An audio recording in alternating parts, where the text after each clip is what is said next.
In the near future, a popular game show known as Mafia captured the attention of the entire world.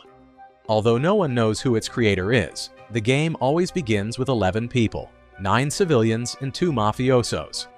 The civilians must discover the identities of the mafiosos to win the game by voting for suspects, but the enemies can kill one person each night. The winning side will take home $1 billion, but the people voted out will suffer a horrible death. After assigning roles to everyone, the host orders the participants to introduce themselves, starting with a gentleman named Luca. In reality, he is a very wealthy businessman who is betting everything, even his own life, because he is tired of the routine of living. The only family he has are his children, who are waiting like vultures to take all his money. What they don't know is that Luca has already passed his fortune to someone else, and his children will not receive a single cent after his death. Still, the old man assures everyone he is not the mafioso. The next player is a man named Ilya, and he claims he has nothing to lose as he was diagnosed with cancer and will die in 3 months. He decided to enter the game to win money for his family before he dies, but his wife just wants him to be with her in his remaining days instead of dying in front of the world.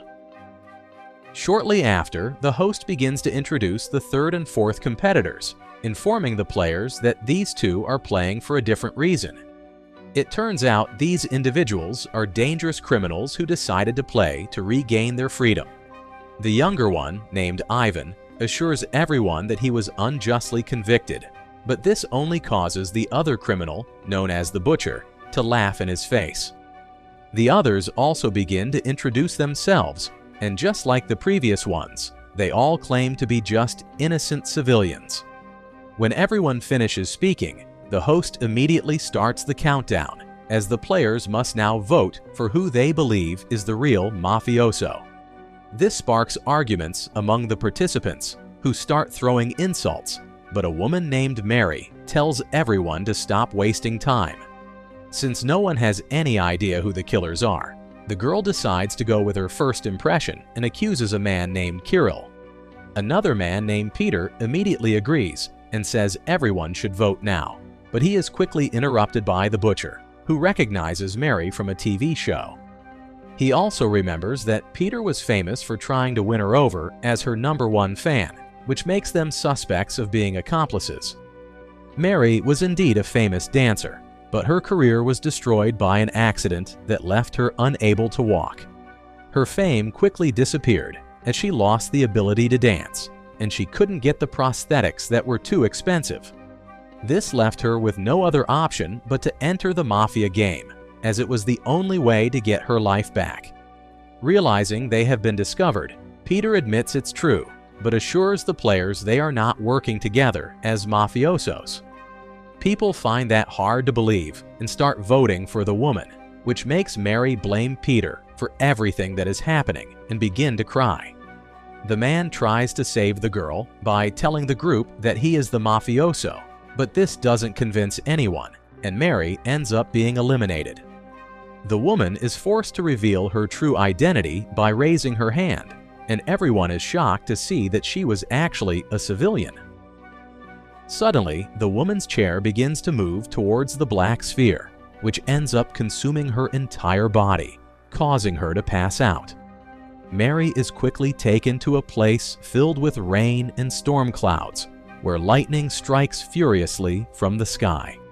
The energy begins to chase her as she desperately runs through the forest, trying to escape death.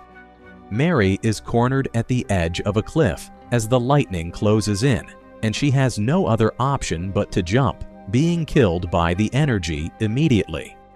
Afterward, her body turns to dust inside the black sphere, and the empty chair is dragged back to the platform, making the players realize that this could also be their fate.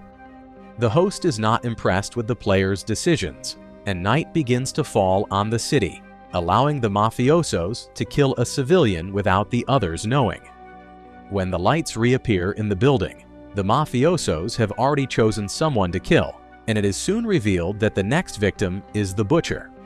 This causes the man to burst with rage, screaming furiously at the other participants, but Peter seems satisfied with the result, blaming the criminal for Mary's death. Right after, the man is also taken towards the Black Sphere, being transported inside a large building where several people applaud him from the balconies. The criminal quickly realizes he is in danger when two men approach him and start attacking him with weapons and kicks. Luckily, the butcher manages to react, starting to fight dirty and killing one of his opponents. However, the enemies regenerate quickly and continue attacking him no matter how many times he kills them and reduces them to dust. After many rounds of battle, the criminal finally manages to eliminate the opponents permanently, roaring furiously at the audience as a sign of victory. The prisoners applaud the man's courage as the butcher believes he has won, but it was all part of the host's plan. The man steps back, stumbles on the ground, hitting the stones, and dies like a fool in front of everyone. They return to the game once more, and the players must vote a second time to discover the true identity of the mafiosos. The timer starts counting down as before, and a mysterious man known as Constantine claims to know who the mafiosos are. Constantine has a mutation in his brain that allows him to see the future, and he uses this ability working as a crisis consultant for large companies. Constantine tells the people that Peter is the real mafioso, as he was the one who killed the butcher to avenge Mary's death. Although the logic seems to make sense, people find it hard to believe the words of a stranger. To everyone's surprise, Peter agrees with the accusation. People start laughing at his foolishness, but Peter quickly reveals that Constantine is also a mafioso. This makes everyone start voting for both of them at the same time, but Peter ends up receiving the majority of the votes as the main suspect. The man laughs discreetly and tells the players they made a mistake, revealing that he is also just a civilian, while Constantine smiles victoriously. Shortly after, the chair begins to lift Peter into the air. He is very happy to finally be able to reunite with the woman he loved. The Black Sphere takes him to a vast ocean, where Peter wakes up inside a small boat, surrounded by water. He tries to row to get out of the situation, but the host sees him and quickly punctures a hole in the boat, causing water to start pouring in. To make matters worse, several sharks appear in the ocean, surrounding the man and leaving him no escape route. Peter realizes he won't make it to land, decides to take a risk, and uses the broken oar to stab the sea creatures. He manages to injure one of the animals, making it bleed into the water, which starts to attract all the other sharks towards the blood. The creatures quickly devour the other, tearing its body to pieces, while Peter takes the opportunity and jumps into the water, desperately trying to swim away. Just as he is about to reach the island, he realizes that all the land is disappearing before his eyes. Soon the sharks finish devouring their prey and begin to swim quickly towards the human. Realizing he is about to be killed, Peter starts to see the woman he loved so much before being devoured by the giant sharks. As the players failed to find the mafioso after 3 civilians had died, the game allows people to vote one more time before the next night. A middle-aged man named Walter starts to speak first. He is a high-ranking officer in the army with a lot of battle experience. However, he became psychologically unstable after losing all his men on the battlefield, believing himself to be the sole culprit. Walter begins to despise the criminal next to him, as he hates people who disobey the law, but Ivan keeps telling everyone he is innocent. The conversation is interrupted by a woman named Larissa, who believes the officer is a bully. This makes the soldier reveal Ivan's true crime. The young man was a recent graduate and was celebrating with his friends, but they crashed the car into a wall. Ivan managed to survive along with the driver, but 2 of his friends died in the explosion, which led them to trial. Unfortunately, all the witnesses said that Ivan was the one driving that night, which got him sentenced to prison immediately. He desperately pleads for people to believe him. Meanwhile, the officer starts arguing with Larissa, suspecting that both Ivan and the woman are mafiosos. He quickly votes for the woman and tries to convince the others to do the same, but his unstable behavior makes him look very suspicious. This leads everyone else to vote for him, condemning the officer to death. He screams furiously at the players and shows that he was also just another innocent civilian, warning that they are all going to die too. The giant chair begins to drag the commander towards the black sphere, sending him directly to his worst nightmare. Walter is placed in a reality where he is commanding all his soldiers, but the men are quickly ambushed by the enemies and killed one by one, leaving him as the sole survivor. The officer runs to face the enemies alone, trying to save his men, but he is forced to witness the massacre caused by his own incompetence. Before Walter has time to mourn, he is quickly surrounded by the enemies in the building and ends up being killed by gunfire, just like his friends. After the officer's death, it is time for the mafiosos to choose another victim as night falls on the city and people hopelessly await the result. When the lights finally return, the host informs them that the Mafia has chosen Larissa as the next one to be eliminated, but the woman does not seem to be afraid. It turns out that Larissa used to be a wonderful wife with a great husband, but she slowly destroyed everything by starting to drink alone. Her habits ruined her marriage, causing her family to abandon her, which led her to isolate herself in her apartment for many years. That ended one day when she was driving on the highway and witnessed an accident right before her eyes, where she managed to save a young man who, by coincidence, was Ivan. However, Larissa reveals that she was also responsible for destroying the boy's life, as she received a lot of money to falsely accuse Ivan of being the driver. She asks the boy for forgiveness for causing him so much pain, but surprisingly, Ivan ends up forgiving her despite everything. Soon the chair begins to carry the woman towards the black sphere, as it prepares to throw her into her nightmare as well. Larissa is taken to the sky and wakes up alone inside a plane, but she soon realizes that the aircraft is heading directly into a huge storm. The clouds begin to form tentacles as if they were alive, destroying the plane's engines and causing it to fall towards the hurricane. The flight attendant tells Larissa not to worry, but she is soon dragged away by the winds that tear the plane apart, causing panic among everyone. The clouds surround the passengers like a flock of demons, twisting the aircraft's structure and destroying everything, killing everyone inside. After Larissa's death, only 6 players remain, and still, no one has discovered a single mafioso. Kirill believes the suspect is obviously Ivan, as he should have recognized Larissa from the beginning and killed her for revenge. A young woman named Katia disagrees, believing it could also be Constantine, as he was the one who told everyone to vote for Peter, who ended up being a civilian. Surprisingly, instead of arguing, Constantine simply tells the woman one of his prophecies, stating that she must go towards the triangular shape when she has nowhere else to run. Soon, the voting begins, and opinions are divided between Ivan and Constantine, making it impossible to determine a majority. However, what no one expected was that Constantine would vote for himself in the end, which surprises all the players, even the host himself. This forces him to reveal that he is indeed one of the mafiosos in the game, and he is then taken towards the large black sphere like the others who were eliminated. Constantine is placed on a dark staircase and eventually finds several mirrors on the wall, being shocked to see that he is aging rapidly. This causes him to start coughing non-stop and fall to the ground, slowly dying from the aging process. But the man does not seem afraid.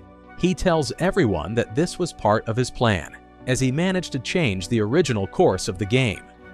Constantine claims that the host will be defeated someday because of what he did, as the players will destroy the game's existence in the future. Constantine dies on the floor, but the host ignores the man's threats as he starts the next round, where the Mafia can kill another civilian. When the lights return to the building, the host reveals that the Mafia chose Ivan to be eliminated. Although he knows he is about to die, the young man realizes that he has already won because he managed to prove his innocence to everyone and especially to his own mother. Everyone watches sadly as Ivan is taken to the death sphere. He is placed in a cell to be executed despite his innocence. However, within his vision, he manages to see his mother one more time, and the woman shows him how proud she is of her son. Seeing the expression on her face, Ivan finally finds the courage to face death as all the shots are fired at him, ending his life. After Ivan's death, only 4 players remain, which means they can't make any more mistakes in the voting. But everyone seems more confused than ever. Ilya accuses Kirill of working with Katya, as the two seem to be too close, leading him to think they are actually a couple. In truth, they met before the game in a bar, but Kirill denies that they are conspiring. With that confirmation, Luka believes that everyone's fate is now in the couple's hands, but Katya can't decide who should be eliminated. The timer runs out quickly, and the game is forced to choose a random victim, who turns out to be Katya herself. She reveals that she is also just a civilian. The woman apologizes for failing all the players as she is carried high up, but Kirill manages to break free at the last moment and desperately grabs the woman's chair. This causes both of them to be taken inside the black sphere, while the host watches with curiosity, as this has never happened before. The two are taken to a mysterious place where the man regains consciousness and realizes they are on a glass floor. He tells the woman not to be afraid and begins to walk towards her, but soon sees that the floor is cracking underneath. Noticing that time is running out, the man runs towards the girl as the floor begins to break under his feet. Kirill manages to reach her in time, but the two are forced to jump at the last second, falling into the abyss. When the man wakes up, he is surprised to see they are still alive, but notes that they are completely lost. They soon spot the triangle that Constantine had spoken of and realize it must be the only way out. The two follow the rocks until they enter a valley, but the man soon senses that something is wrong as several tentacles begin to surround them. This makes both of them run immediately, trying to flee from the monsters. They manage to get through the rocks and enter an open field where a giant monster made of lava crawls towards them. Kirill tells the girl to hide immediately while he goes forward to face his greatest fear. The monster begins to attack him with its claws, but Kirill manages to dodge in time and notices that the creature has a weakness to sunlight, which evaporates its skin. He comes up with a plan upon seeing the necklace on the enemy's neck and runs towards the monster, climbing up the creature's arm. Kirill jumps, grabs the necklace, and falls to the ground as the monster furiously charges at him. He then takes the opportunity and reflects the sunlight against the monster, managing to defeat it by burning its body and turning it to dust. He takes the necklace and fits it into the mechanism on the wall, completing the puzzle and being consumed by a giant tornado that takes them to the host. On the other side, the announcement informs the public that the game is over, as the killer is still alive while only one civilian remains, which means the Mafia has won. However, this is not the true end for Kirill and Katya. The host explains that it was all part of his plan. He allowed the man to escape from the chair so that the impossible could happen within the game, as people were tired of the same outcomes. He also reveals that their bodies are still inside the black sphere and allows them to live just this once, but warns that he will always be the only one who controls the game. Sometime later, Ilya manages to return home and reveals that he was the mafioso, leaving $1 billion to his loved ones before he dies. However, Constantine was right about changing history, as Kirill plans to enter the game one more time to finally put an end to the program that uses human lives as entertainment. If you want interesting movie recaps, like, share, and subscribe to follow us for more movie recaps.